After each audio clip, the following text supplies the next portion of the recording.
Today I'm going to give you a flip through of the Gather Round Government Mini Unit. As you know, this year's an election year. I like to take my kids to the poll with me when I go and vote, and I thought, what better year to learn about how our government works? So stick around. I'm going to talk about the teacher's guide, the early reader, the upper elementary, and the middle school guide. So if you're new to the Gather Round family, Gather Round is a family style curriculum that was created by Rebecca Spooner. It is designed with individual notebooks that can be used for kindergarten all the way up to high school. So every day, according to your child's age, they will have their own assignment based off of whatever the day's lessons is. So this is the government mini unit. So mini unit meaning it doesn't have quite as much content as a regular unit. Her logo is so cute with this coffee stain because that is the most, well, second to the Bible, the second most essential tool needed for homeschooling. Mark that down if you're new. You need coffee. She provides in every single unit some suggestions for readers according to your child's age. So for example, upper elementary, she's got a book here, A Girl Named Rosa, The True Story of Rosa Parks, Give Me Liberty, The Story of the Declaration of Independence, What is the Constitution? For middle school and high school, The Seeds of the American Trilogy, Chains, Forge, Ashes. So all kinds of suggestions. Supplemental resources, Mr. Smith Goes to Washington, and 12 Angry Men. So depending on the ages of your kids, you might want to supplement. In her lesson planner, she's got the main topics for each week. And then if you want to add anything, like add your own video or your own special project, you could write it in here so as you go along. And then of course, making your list for any things you may need to buy, any field trip ideas you might have. This beautiful, beautiful, I love it. I got this printed at Office Depot. This is on 24-pound paper, so it's quite thick. There's going to be no bleeding. I can't really see the other side through this, but it was quite pricey for me to do it that way. It probably would have been, well, I'm not sure if it would have been cheaper for me to just buy it from Rebecca. Next time I buy a unit, I will probably just print it out on my own printer. Pay attention to the printing instructions that Rebecca provides. You need to have Adobe Reader to print, or you need to print these as an image. Otherwise, sometimes these black boxes will show up and it won't print correctly. So there are 20 lessons for each unit. You could do this 5 days a week. You could do it 4 days a week. I think it depends on your family, what else you have going on in your school week, maybe the ages of your children. If you have older children, maybe doing it every day. If you have younger children, maybe just a couple times a day. Yeah, just do government all day long. So, just a couple times a day. Couple times a week. So the beautiful, beautiful, beautiful, seriously, look at this. It literally looks like she watercolored on the page. It is stunning, the artwork. This is what the teacher goes over with everybody, with your whole family. You could assign some of the reading aloud from the older children, or you could do it yourself. There are video suggestions. So she suggests Schoolhouse Rock. Yes, they have awesome videos for everything under the sun, but especially on government preamble, how a bill becomes a law. After you go through the stuff as a family, the next page is when everybody goes and gets their own individual notebooks, and your older students might work independently. It depends on how you want to do it as a family. But in the teacher's guide, she has it laid out what each of your aged students is supposed to do for this lesson. So page 1 is going to be notebooking. Page 2, there will be vocabulary that they will be learning. I have an early reader, so she's 7, coloring a picture of George Washington, and then she'll be matching terms to the picture that best describes interesting facts that she learned, copying. My upper elementary student will also be coloring a picture. We'll be talking about what is the government, why do we need one. She has 4 note-taking bullets, writing a definition. My middle schooler, similar things, except for he'll be writing a lot more, which I will show you when we get to those notebooks. And then here are the vocabulary words for all that they will be learning. What is a government? What is anarchy? What is a democracy? What is a dictatorship? Man, these are all things everybody should know. Okay, lesson 2. So the next day, whenever you decide to do this. Wow, we're talking about North Korea. I'm sorry, it's almost like I'm looking through this for the very first time, even though I have looked through this. This is the second gather around unit we're going to be doing. So I haven't looked at this one quite as closely as the earth science one, but we are talking about North Korea here. That's very, very cool. National landmarks, a little note, a lesson, chose to visit North Korea because it is a well-known example of a dictatorship. And then again, what their assignments are. Another lesson 3, video break. No More Kings. Shot heard around the world from Schoolhouse Rock. Schoolhouse Rock is definitely on Disney Plus, but you could also probably find it on DVD at your local library if you don't already have it. You might not also be able to find Schoolhouse Rock on YouTube, to be honest. Thomas Paine. You know, an interesting thing about Thomas Paine. I read the book The Core by Lee Bortons because we used to be in classical conversations. If you want to learn about classical education, I actually highly recommend that book. It's really, really good.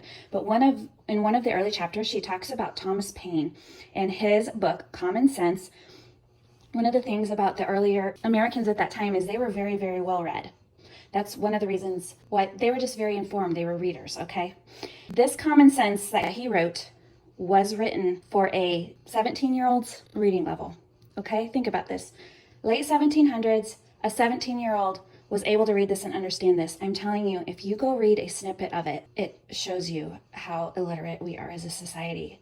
It is not, for me as an adult, I have to sit there and really think about what he's saying. I mean, that's the whole point of that part of the book is back then, those people, they were so much more highly educated and literate than we are as a people today. It's fascinating.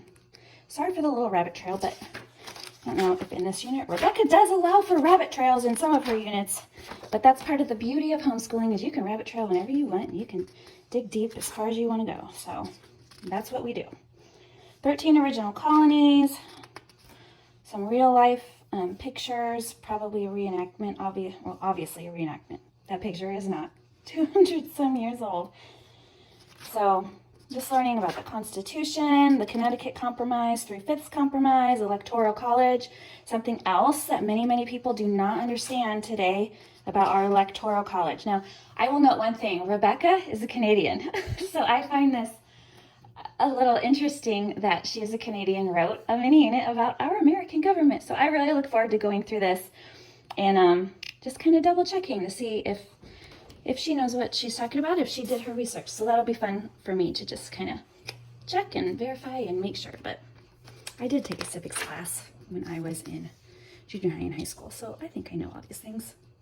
I'm sure I'm going to learn so much more, though. That's the fun part about homeschooling is how much you learn with your children. You're really teaching your children how to learn, and you're teaching them to love to learn.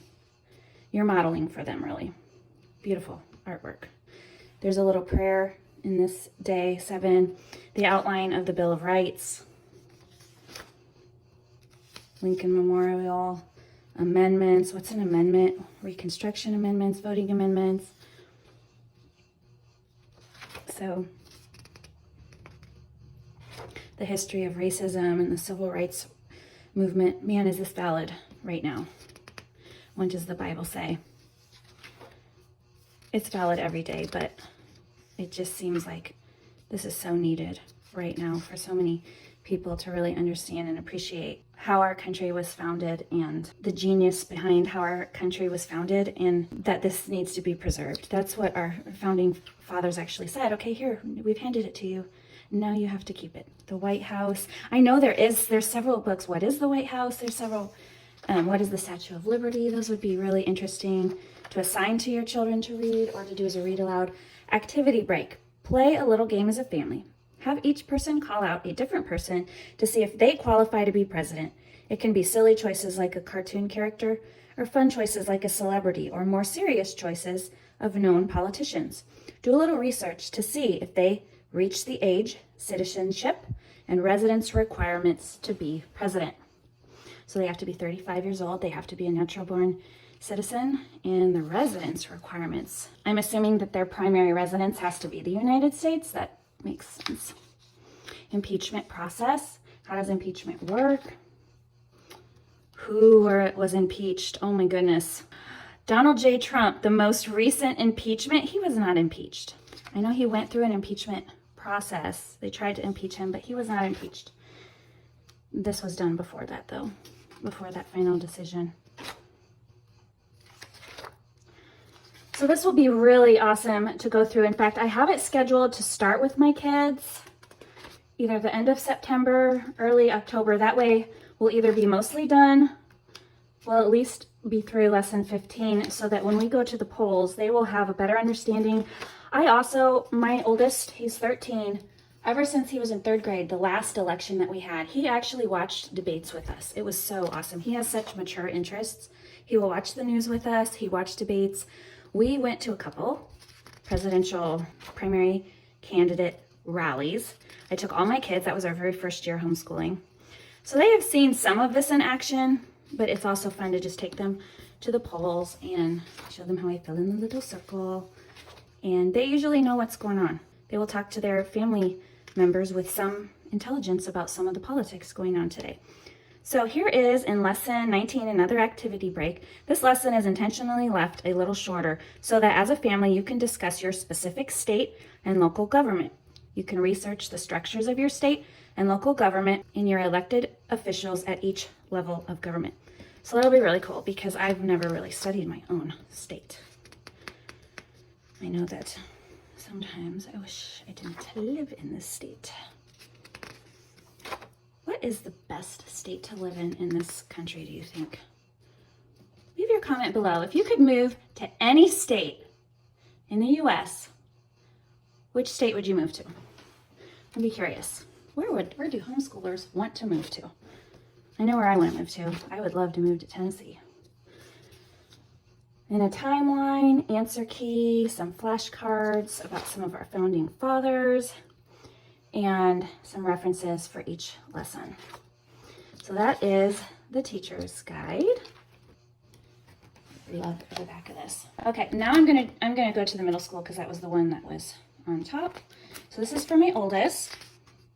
Here's supplies you might need: an atlas of the U.S., a novel from the teacher's guide to read, your Bible, art supplies, and research materials and books. The scope and sequence for middle school.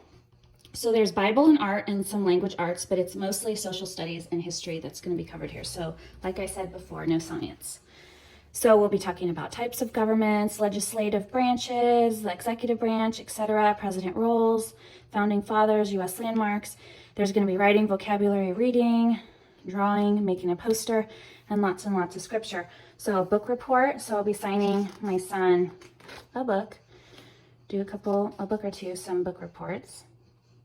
Here's the lessons: origins of government, types of government, Declaration of Independence, our first government, the Constitution, ratification, amendments, civil rights, legislative branch, executive branch, impeachment, judicial branch, civil and criminal cases, elections, presidential elections, political parties, interest groups, media, state and local governments, civic duty and participation, and appendix and reference map. So as you can see, he's going to be listening and taking some notes as we read along, giving definitions to government, anarchy, federal government, timeline. This Venn diagram is very classical.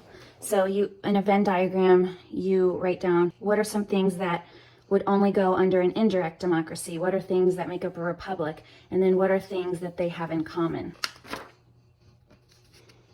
So what's the Declaration of Independence versus the Constitution, and what do they have in common? Some critical thinking there. Lots of great discussion. What does diversity mean? Civil rights, amendment, ratification, compromise. These are all words that we hear, but could we really turn around and explain it to somebody? That's what we're trying to teach our children to be able to do, is communicate what we know. Compare and contrast the Federalists and the Anti-Federalists. Have you ever disagreed with someone about something? In politics, this happens a lot. So think of a topic that's controversial. So you write your topic. What are your opinions about the topic? So try to think of good things about your topic, but part of a good debate is also understanding the bad things about your topic. Part of a good debate is understanding what the opposing side is, so you know how to counter it. I also think a good debate, maybe listen, because we don't know everything, and sometimes the other side may have a great idea or a great point. So sketch a picture or write a definition of each amendment as you learn about it in the teacher's guide. Sketch a picture, write a definition. Who will determine if laws are fair, if someone breaks the law, the court system, a king or a queen? Is there anything else? So this is part of I think the project here is they're going to be kind of creating their own country. They're going to decide what type of government they have and the rules for it. So this is helping them brainstorm in their perfect utopian country. What would it be like? So that's going to be a cool project. I don't want to go into too much more details here. There's room for what would you do if you were president? What would you change and make better? Who rules my country? Who makes the laws in my country? Who interprets the laws in my country? This is a little bit about the court system, a plaintiff, a defendant, jury.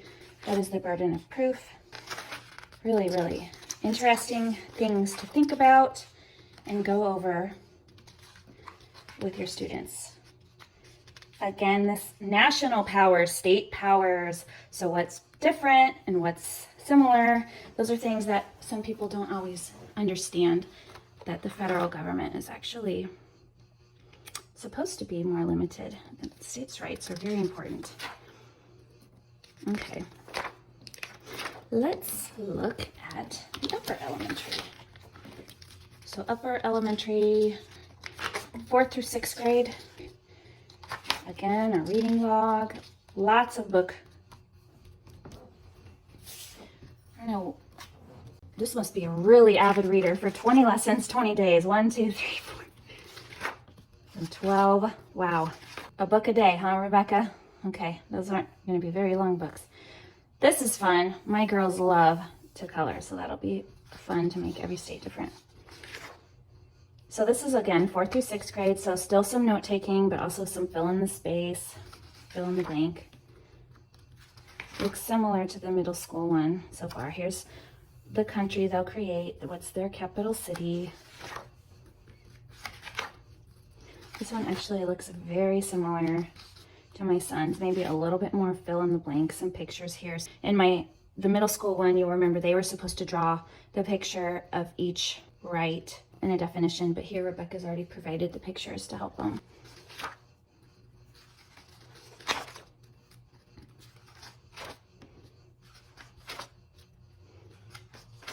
It looks very, very, very similar. Have I said that yet? To the middle school one. Maybe a few extra pictures, like I don't remember those symbols being in the middle school one. Sketch Mount Rushmore. Good luck with that. All right, so cutting out some stuff for the timeline. The middle school did not have this, so some cutouts, some spaces to write some things. A little bit easier, and then here is the map. All right, early reader. What is a 5 to 7-year-old going to learn here? Let's see, reading log. Ooh, and she gets to rate it with some stars.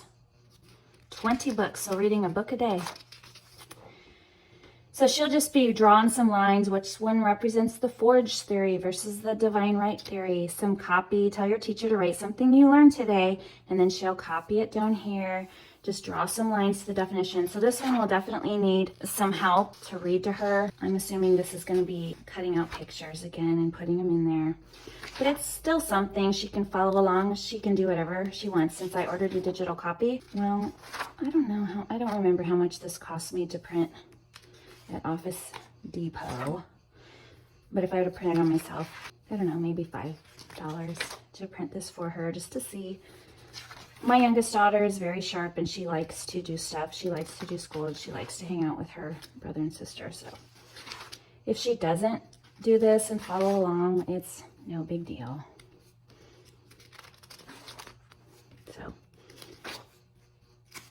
a lot less writing, a lot more lines drawing and just copy work. And she still gets to create a presentation. So I haven't seen it yet, but I'm guessing she's going to make her own country also.